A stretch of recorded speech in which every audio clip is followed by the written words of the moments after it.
ನಮಸ್ಕಾರ ಎಲ್ಲರಿಗೂ. ನನ್ನ ಹೆಸರು ಶ್ವೇತಾ. ನಾನು ಯೋಗದಲ್ಲಿ 500 hours ಟ್ರೈನಿಂಗ್ ಕಂಪ್ಲೀಟ್ ಮಾಡಿದ್ದೀನಿ.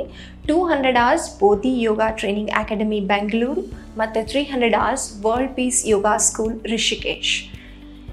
ಇವತ್ತು ನಾವು ಬಾಲಾಸನ, ಸೇತುಬಂಧಾಸನ ಮತ್ತು ಧನುರಾಸನವನ್ನು ಮಾಡೋಣ. ಈ ಆಸನ ಮಾಡೋದ್ರಿಂದ ಏನೇನು ಉಪಯೋಗಗಳಿದೆ? ಮೊದಲನೇದಾಗಿ ಡೈಜೆಷನ್. ಎಷ್ಟೊಂದು ಜನರಿಗೆ ಡೈಜೆಷನ್ ಇಶ್ಯೂಸ್ ಇದೆ. ಯಾಕಂದರೆ ನಾವು ತುಂಬ ಫಾಸ್ಟ್ ಫುಡ್ ತಿಂತೀವಿ, ಆಮೇಲೆ ಜಾಸ್ತಿ ಊಟ ಮಾಡೋದಕ್ಕೆ ಟೈಮ್ ಕೊಡೋದಿಲ್ಲ, ಆಮೇಲೆ ನಾವು ಊಟ ಮಾಡುವಾಗ ಕಾನ್ಸಂಟ್ರೇಟ್ ಕೊಟ್ಟು ಊಟ ಮಾಡೋದಿಲ್ಲ. ಆ ಕಡೆ ಈ ಕಡೆ ನೋಡಿಕೊಂಡು ಟಿ ವಿ ನೋಡಿಕೊಂಡು ಮೊಬೈಲ್ ನೋಡ್ಕೊಂಡು ಊಟ ಮಾಡ್ತೀವಿ. ನಮ್ಗೆ ಗೊತ್ತಾಗಲ್ಲ ನಾವು ಏನು ತಿಂತಿದ್ದೀವಿ, ನಮ್ಮ ದೇಹಕ್ಕೆ ಅದು ಒಳ್ಳೆಯದೋ ಇಲ್ವೋ ಅಂತ ನಮಗೇನು ಗೊತ್ತಾಗಲ್ಲ. ಸೊ ಆಮೇಲೆ ಡೈಜೆಷನ್ ಇಶ್ಯೂಸ್ ಸ್ಟಾರ್ಟ್ ಆಗುತ್ತೆ.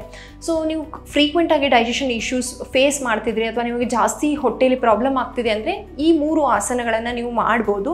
ಇದರಿಂದ ತುಂಬಾ ಉಪಯೋಗ ಇದೆ. ಆಮೇಲೆ ತುಂಬಾ ಸರಳವಾಗಿದೆ, ತುಂಬ ಕಷ್ಟ ಅಂತಿಲ್ಲ. ನೀವು ಎಕ್ಸ್ಪೀರಿಯನ್ಸ್ ಬೇಕು, ಆಮೇಲೆ ತುಂಬ ಸ್ಟ್ರಗಲ್ ಮಾಡಬೇಕು ಅಥವಾ ಭಾಳನೇ ಕಷ್ಟ ಇದೆ ಆ ಥರ ಇಲ್ಲ.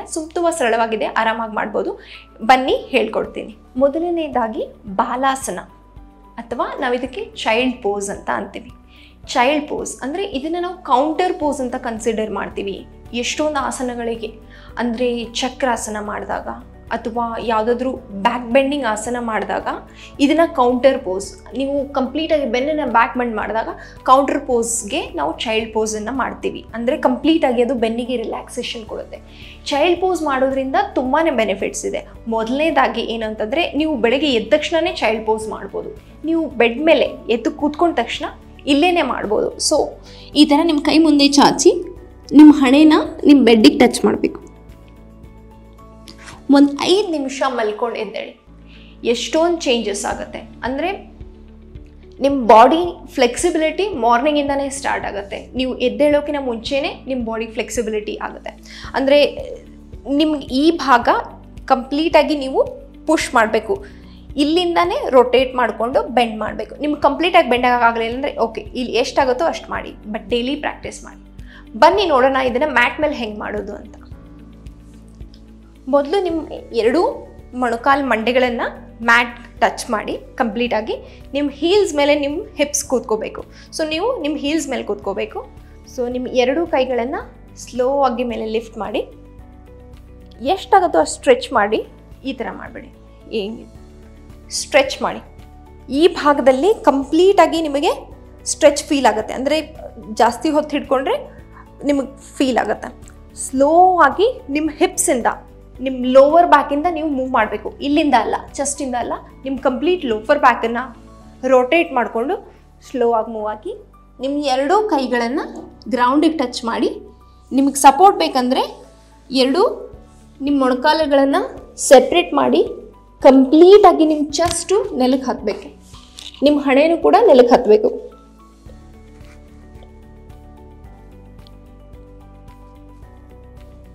ಇದಕ್ಕೆ ರಿಲ್ಯಾಕ್ಸೇಷನ್ ಪೊಸಿಷನ್ ಅಂತೀವಿ. ಇದು ಕಂಪ್ಲೀಟಾಗಿ ರಿಲ್ಯಾಕ್ಸ್ ಮಾಡ್ಬೋದು. ಇಲ್ಲಿ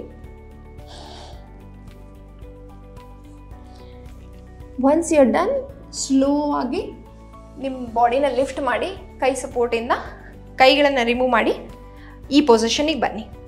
ಇವಾಗ ಇದು ಅಡ್ವಾನ್ಸ್ಡ್ ವರ್ಷನ್. ನಿಮಗೆ ಇಷ್ಟು ಮಾಡೋಕ್ಕಾಗಲಿಲ್ಲ ಅಂದರೆ ಜಸ್ಟ್ ನಿಮ್ಮ ಕೈನ ಲಿಫ್ಟ್ ಮಾಡಿಬಿಟ್ಟು ಕಾಲನ್ನು 2 ಮೊಣಕಾಲಿನ ಮಧ್ಯ ಸೆಪ್ರೇಟ್ ಜಾಗ ಮಾಡಿಕೊಂಡು ನಿಮಗೆ ಓಕೆ ಇಷ್ಟಾಯಿತು, ಎಷ್ಟಾಗುತ್ತೆ ಅಷ್ಟು, ಬಟ್ ಕೈ ಸಪೋರ್ಟ್ ಕೆಳಗಿಡಬೇಡಿ. ನಿಮಗೇನು ಬೆನಿಫಿಟ್ ಸಿಗಲ್ಲ. ಎಷ್ಟಾಗುತ್ತೋ ಅಷ್ಟು ನೀವು ಮೂವ್ ಮಾಡ್ಬೋದು. ಎಷ್ಟಾಗುತ್ತೋ ಅಷ್ಟು ಟ್ರೈ ಮಾಡಿ. ಡೇ ಬೈ ಡೇ ಟ್ರೈ ಮಾಡಿ. ನಿಮಗೆ ಈ ಡಿಸ್ಟೆನ್ಸನ್ನು ಬ್ಯಾಲೆನ್ಸ್ ಮಾಡೋಕ್ಕಾಗಲಿಲ್ಲ ಅಂದರೆ ಇದನ್ನು ಹೀಗೆ ಇಟ್ಬಿಟ್ಟು ಇಲ್ಲಿವರೆಗಾದರೂ ನೀವು ನಿಮ್ಮ ಚೆಸ್ಟನ್ನು ತೊಗೊಂಡು ಬರ್ಬೋದು. ಇಷ್ಟಾದರೂ ಮಾಡ್ಬೋದು. But day by day you have to practice to get the flexibility. So ಇವಾಗ ನಾರ್ಮಲ್ ಪೊಸಿಷನ್ ಸುಖಾಸನಕ್ಕೆ ಬನ್ನಿ. ಇದನ್ನು ಯಾರ್ಯಾರು ಮಾಡ್ಬೋದು? ಯಾರಿಗೆ ಅಂದರೆ ಮಂಡೆ ನೋವಿರುತ್ತೆ ಅಥವಾ ಬ್ಯಾಕ್ ನೋವು, ಬೆನ್ನು ನೋವಿರುತ್ತೆ, ಆಮೇಲೆ ತಲೆ ಸುತ್ತ ಬಂದಂಗೆ ಆಗೋದು ಅಥವಾ ಡಿಸಿನೆಸ್ ಫೀಲ್ ಆಗುತ್ತೆ, ಮಾರ್ನಿಂಗ್ ತುಂಬ ಲೇಸಿನೆಸ್ ಫೀಲ್ ಆಗ್ತಿರುತ್ತೆ. ಸೊ ನೀವು ಮಾರ್ನಿಂಗ್ ಎದ್ದೇಳೋಕ್ಕೆ ಬೇಜಾರಾಗುತ್ತೆ ಅಲ್ವಾ? ಸೊ ಎದ್ದ ತಕ್ಷಣ ಸ್ವಲ್ಪ ಚೈಲ್ಡ್ ಪೋಸ್ ಮಾಡಿ ಎದ್ದೇಳಿ. ನಿಮಗೆ ಎಷ್ಟು ಡಿಫ್ರೆನ್ಸ್ ಅನಿಸುತ್ತೆ. ಅಂದರೆ ನಿಮ್ಮ ಹಾರ್ಮೋನ್ಸ್ ಸ್ಟಿಮ್ಯುಲೇಟ್ ಮಾಡುತ್ತೆ. ನಿಮ್ಗೆ ಡಿಫ್ರೆನ್ಸ್ ಕಾಣುತ್ತೆ ಮುಖದಲ್ಲಿ ಅಥವಾ ನಿಮ್ಮ ಬಾಡಿಲಿ ಆ ಲೇಸಿನೆಸ್ಸು ಡಿಸಿನೆಸ್ ಎಲ್ಲನೂ ಹೋಗುತ್ತೆ. ಆಮೇಲೆ ಚೈಲ್ಡ್ ಪೋಸನ್ನು ನಾವು ಮೇನ್ಲಿ ರಿಲ್ಯಾಕ್ಸೇಷನ್ಗೆ ಯೂಸ್ ಮಾಡ್ತೀವಿ, ಯೋಗಾಸನದಲ್ಲಿ ಅಷ್ಟೇ. ಯೋಗಾಸನದಲ್ಲಿ ನೀವು ಕಂಪ್ಲೀಟಾಗಿ ಬ್ಯಾಕ್ ಬೆಂಡ್ ಮಾಡಿದಾಗ ಅಥವಾ ಶೀರ್ಷಾಸನ ಮಾಡಿದಾಗ ಯಾವುದಾದ್ರೂ ಕಷ್ಟ ಇದ್ದಿದ್ದ ಆಸನ ಮಾಡಿದಾಗ ಸೊ ನೀವು ವಾಪಸ್ ರಿಲ್ಯಾಕ್ಸೇಷನ್ ಮಾಡಲೇಬೇಕು, ಕೌಂಟರ್ ಪೋಸ್ ಮಾಡಲೇಬೇಕು. ನೀವು ಶೀರ್ಷಾಸನ ಮಾಡಿ ಎದ್ದು ಹೋಗೋಕ್ಕಾಗಲ್ಲ. ಸೊ ಅವಾಗ ನೀವು ರಿಲ್ಯಾಕ್ಸೇಷನ್ ಮಾಡಬೇಕಂದ್ರೆ ನಾವು ಚೈಲ್ಡ್ ಪೋಸ್ ಮಾಡ್ತೀವಿ.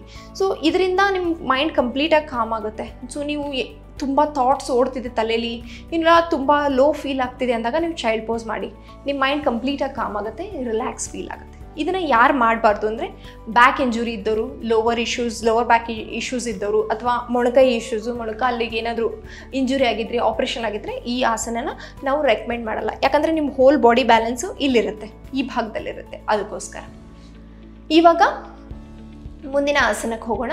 ಧನುರಾಸನ ಅಂದರೆ ಧನಸ್ಸು. ನಮ್ಮ ಬಾಡಿ ಪೂರ್ತಿ ನಾವು ಧನಸ್ಸು ಥರ ಮಾಡ್ತೀವಿ, ಕಂಪ್ಲೀಟಾಗಿ ಧನಸ್ಸು ಥರ.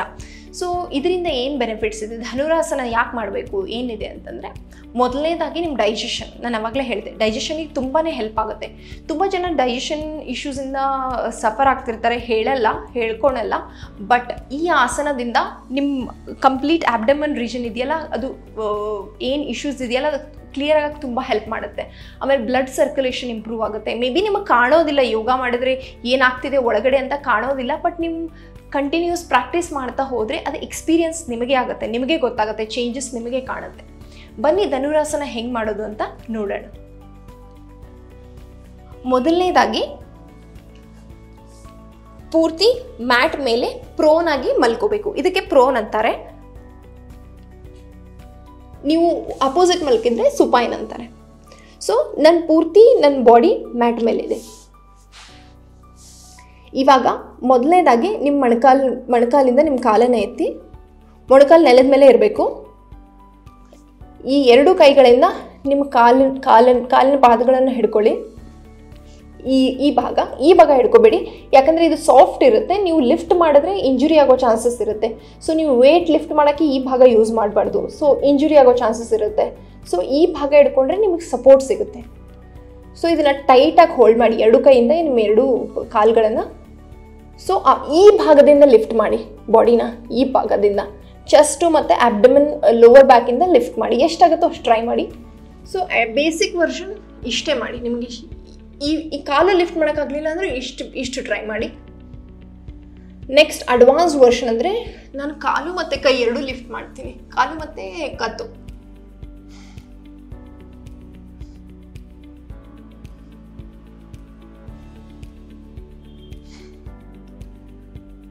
ಸೊ ಸ್ಲೋ ಆಗಿ ರಿಲೀಸ್ ಮಾಡಿ, ನಿಮ್ಮ ಕಾಲುಗಳನ್ನು ಲೆಫ್ಟ್ ಟಚ್ ಮಾಡಿ, ಕೈಗಳಿಂದ ಸಪೋರ್ಟ್ ಬಿಟ್ಟು with the help of your palms slow ಆಗಿ ಬನ್ನಿ. ನಾರ್ಮಲ್ ಪೊಸಿಷನಿಗೆ ಬನ್ನಿ. ನಾನು ಆವಾಗಲೇ ಹೇಳ್ದಂಗೆ, ಸೊ ಧನುರಾಸನ ಮಾಡೋದ್ರಿಂದ ಮೊದಲನೇದಾಗಿ ಡೈಜೆಷನಿಗೆ ತುಂಬ ಹೆಲ್ಪ್ ಆಗುತ್ತೆ. ನೀವು ಇದನ್ನು ಕಂಟಿನ್ಯೂಸ್ ಪ್ರಾಕ್ಟೀಸ್ ಮಾಡ್ತಾ ಹೋದರೆ ನಿಮ್ಮ ಬೆಲ್ಲಿ ಫ್ಯಾಟಿಗೂ ತುಂಬ ಹೆಲ್ಪ್ ಆಗುತ್ತೆ. ಯಾಕಂದರೆ ನಿಮಗೆ ಬೆಲ್ಲಿ ಫ್ಯಾಟ್ ಇತ್ತಂದರೆ ಇದು ಮಾಡೋದು ತುಂಬಾ ಕಷ್ಟ. ಸೊ ನೀವು ಕಂಟಿನ್ಯೂಸ್ ಪ್ರಾಕ್ಟೀಸ್ ಮಾಡ್ತಾ ಹೋದರೆ ಸೊ ಪೊಸಿಷನ್ ಚೇಂಜ್ ಆಗ್ತಾ ಹೋಗುತ್ತೆ, ನಿಮ್ಮ ಬೆಲ್ಲಿ ಫ್ಯಾಟಿಗೆ ಕೂಡ ತುಂಬ ಹೆಲ್ಪ್ ಆಗುತ್ತೆ. ಬಟ್ ನೀವು ರಿಪೀಟ್ ಮಾಡಬೇಕು. ಇವಾಗ ನಾನು ಒಂದು ಸತಿ ಮಾಡಿದೆ, ಸೊ ನೀವು ಅದನ್ನು ಮತ್ತೆ ಒಂದು 5 ಮಿನಿಟ್ಸ್ ಬಿಟ್ಟು ಮತ್ತೆ ಟ್ರೈ ಮಾಡಬೇಕು. ಸ್ವಲ್ಪ ಡಿಫಿಕಲ್ಟ್ ಇದೆ, ಇಂಟರ್ಮೀಡಿಯೇಟ್ ಲೆವೆಲ್ಲು. ಗ್ಯಾಪ್ ತೊಗೊಂಡು ಟ್ರೈ ಮಾಡ್ಬೋದು. So basically anxiety, stress, digestion, blood circulation ಮತ್ತು ಥೈರಾಯ್ಡ್ಗೂ ಕೂಡ ತುಂಬ ಹೆಲ್ಪ್ ಆಗುತ್ತೆ. ಸೊ ಥೈರಾಯ್ಡಿಂದ ತುಂಬ ಜನ ಸಫರ್ ಮಾಡ್ತಿದ್ದೀರಾ, ಅಂದರೆ ಡೈಲಿ ಟ್ಯಾಬ್ಲೆಟ್ಸ್ ಅಥವಾ ವೀಕ್ಲಿ ಮಂತ್ಲಿ ಟ್ಯಾಬ್ಲೆಟ್ಸ್ ತೊಗೋತಾನೆ ಇರ್ತೀರಾ. ಸೊ ಅದನ್ನು ಅವಾಯ್ಡ್ ಮಾಡಬೇಕು ಅಂದರೆ ನೀವು ಇದನ್ನು ಪ್ರಾಕ್ಟೀಸ್ ಮಾಡಬೇಕು. ಮುಂದಿನ ಆಸನ ಸೇತುಬಂಧಾಸನ ಅಥವಾ ಬ್ರಿಡ್ಜ್ ಪೋಸ್ ಅಂತ ಅಂತೀವಿ. ಬ್ರಿಡ್ಜ್ ಪೋಸ್ ಅಂದರೆ ನಮ್ಮ ಬಾಡಿನ ಬ್ರಿಡ್ಜ್ ಥರ ನಾವು ಬಿಲ್ಡ್ ಮಾಡ್ತೀವಿ. ಇದರಿಂದ ಏನು ಹೆಲ್ಪ್ ಆಗುತ್ತೆ ಅಂತಂದರೆ ಮೊದಲನೇದಾಗಿ ನಾವು ನಮ್ಮ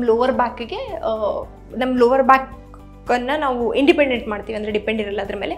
ಸೊ ಅದರಿಂದ ಏನಾಗುತ್ತೆ, ನಮ್ಮ ಕೋರ್ ಭಾಗ ಇರುತ್ತಲ್ಲ, ಈ ಅಬ್ಡಮನ್ ರೀಜನ್ನು ಇದು ಇದ್ರ ಮೇಲೆ ಎಫೆಕ್ಟ್ ಆಗುತ್ತೆ. ಅಂದರೆ ನಿಮ್ಗೆ ಈ ಜಾಗದಲ್ಲಿ ಏನಾದರೂ ಫ್ಯಾಟ್ ಸ್ಟೋರ್ ಆಗಿದ್ದರೆ ಅದು ರಿಲೀಸ್ ಆಗ್ತಾ ಹೋಗುತ್ತೆ. ಯಾಕಂದರೆ ನಾವು ಕಂಪ್ಲೀಟಾಗಿ ಇದು ಕೋರ್ ಆಸನ. ಸೊ ಆಮೇಲೆ ಅದು ಬಿಟ್ಟರೆ ಆಮೇಲೆ ನಿಮ್ಮ ಪಾದಗಳು, ಆಮೇಲೆ ನಿಮ್ಮ ಶೋಲ್ಡರಿಗೆ ಹೆಲ್ಪ್ ಆಗುತ್ತೆ. ಫುಲ್ ಬಾಡಿ ವೆಯ್ಟು ಕಾಲಿಗೆ ಹೋಗುತ್ತೆ. ಬನ್ನಿ ನೋಡೋಣ ಈ ಆಸನ ಹೆಂಗೆ ಮಾಡೋದು ಅಂತ.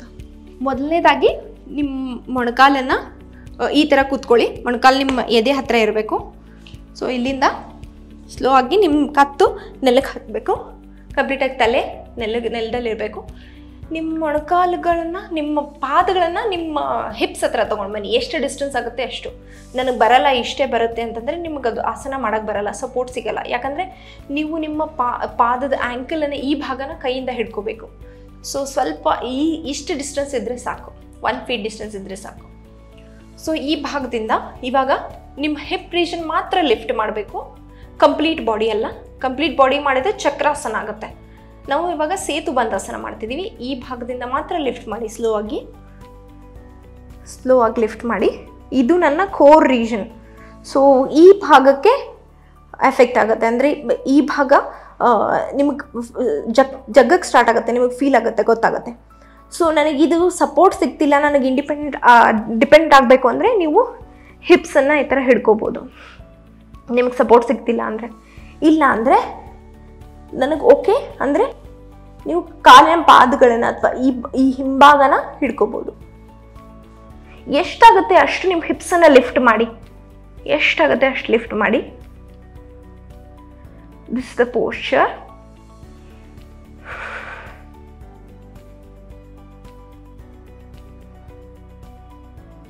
ಇವಾಗ ಸ್ಲೋ ಆಗಿ ನಿಮ್ಮ ಹಿಪ್ಸಿಂದ ಕೆಳಗಡೆ ಬನ್ನಿ, ರಿಲೀಸ್ ಮಾಡಿ.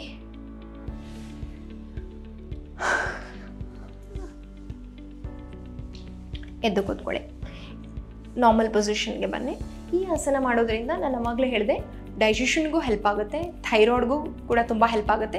ಆ್ಯಂಡ್ ಬೆಲ್ಲಿ ಫ್ಯಾಟ್, ಹೊಟ್ಟೆ ಕರಗಿಸ್ಬೇಕು ಅಂತ ತುಂಬ ಜನ ಹೇಳ್ತಿರ್ತೀರಿ. ಏನು ಮಾಡಬೇಕು ಅಂತ ತುಂಬ ಜನ ಕೇಳ್ತೀರಿ. ಸೊ ನಾನು ಈ ವಿಡಿಯೋಸಲ್ಲಿ ಎಷ್ಟೊಂದು ಸತಿ ಹೇಳಿದ್ದೀನಿ, ವೆಯ್ಟ್ ಲಾಸ್ ಮಾಡಬೇಕಂದ್ರೆ ಈ ಆಸನ ಮಾಡಿ, ಆ ಆಸನ ಮಾಡಿ ಅಂತ. ಸೊ ನೀವು ಆಸನ ಪ್ರಾಕ್ಟೀಸ್ ಮಾಡಬೇಕಂದ್ರೆ ಕಂಪ್ಲೀಟಾಗಿ ವಿಡಿಯೋ ನೋಡ್ಕೊಂಡು ಮಾಡಿ. ಯಾಕಂದರೆ ಗೈಡೆನ್ಸ್ ಬಹಳನೇ ಇಂಪಾರ್ಟೆಂಟು. ಒಂದು ಸ್ವಲ್ಪ ನೀವು ಕಾಲು ಈ ಕಡೆ ಆ ಕಡೆ ಮಾಡಿದ್ರು ಇಂಜುರಿ ಆಗೋ ಚಾನ್ಸಸ್ ಇರುತ್ತೆ. ಈ ಆಸನ ಯಾರು ಮಾಡಬಾರ್ದು ಅಂದರೆ, ಸೊ ಬೇಸಿಕಲಿ ಯಾರಿಗೆ ಬ್ಯಾಕ್ ಪೇನ್ ಇರುತ್ತೆ, ಅಥವಾ ಬ್ಯಾಕ್ ಏನಾದರೂ ಆಪ್ರೇಷನ್ ಆಗಿದ್ದರೆ, ಮಂಡಿ ಆಪ್ರೇಷನ್ ಆಗಿದ್ದರೆ, ಅಥವಾ BP ಇಶ್ಯೂಸ್ ಇದ್ದರೆ ಈ ಆಸನ ಮಾಡಬಾರ್ದು. ಮುಂದಿನ ಎಪಿಸೋಡಲ್ಲಿ ಮತ್ತೆ ಸಿಗೋಣ. ಅಲ್ಲಿವರೆಗೂ ವಿಶ್ವವಾಣಿ TV ಸ್ಪೆಷಲ್ ಯೂಟ್ಯೂಬ್ ಚಾನೆಲ್ನ ಸಬ್ಸ್ಕ್ರೈಬ್ ಮಾಡಿ, ಕಮೆಂಟ್ ಮಾಡಿ, ಶೇರ್ ಮಾಡಿ, ಲೈಕ್ ಮಾಡಿ.